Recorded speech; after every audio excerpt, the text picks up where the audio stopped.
ఇప్పుడు మీ ఛానళ్ళల్లో headlines స్క్రోలింగ్లో illegal betting యాప్స్లో నాకు పిలిచారని స్క్రోలింగ్ నడుస్తుంటుంది, హెడ్లైన్స్ నడుస్తుంటుంది నాకు తెలుసు.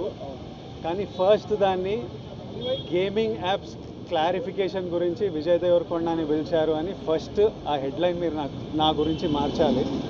ఎందుకంటే బెట్టింగ్ యాప్స్ ఇన్వెస్టిగేషన్ తప్పకుండా నడుస్తుంది.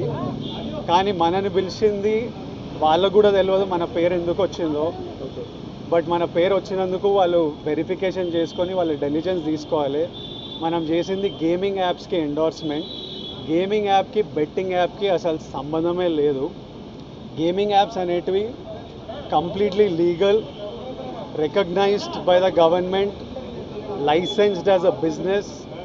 వాళ్ళకి జిఎస్టీలు, టీడీఎస్లు, కంపెనీలు, it's fully registered, recognised by Supreme Court and various state governments.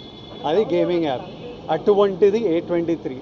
ఇప్పుడు క్విక్గా డౌట్ ఉన్న వాళ్ళకి క్విక్గా మీరు గూగుల్లోకి వెళ్ళి టాప్ గేమింగ్ యాప్స్ అని కొడితే కొన్ని వస్తాయి. A23తో సహా My11 Circle, Dream11, NPL, జుపీ ఇట్లాంటివి కొన్ని వస్తాయి.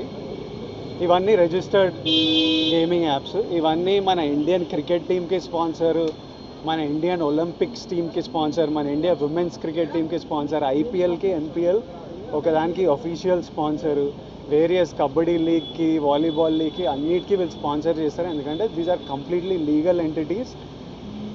ఇండియన్ ఒలింపిక్స్ టీమ్కి స్పాన్సర్ చేయాలంటే లీగల్ ఉండాలా వద్దా? సో ఫస్ట్ ఆఫ్ ఆల్ ఈ గేమింగ్ యాప్స్ని, ఇల్లీగల్ బెట్టింగ్ యాప్స్ని మీరు సపరేట్ చేయాలి. అది జర్నలిస్ట్గా మీ రెస్పాన్సిబిలిటీ. నా మీద మీకు ఆ రెస్పాన్సిబిలిటీ ఉండాలని కోరుకున్నా. కానీ మన పేరు వచ్చింది కాబట్టి కొన్ని క్లారిఫికేషన్స్ అడిగారు. ఆ clarification account details, transaction details ఏంటి, ఆ కంపెనీ అవన్నీ పంపించేసినాము.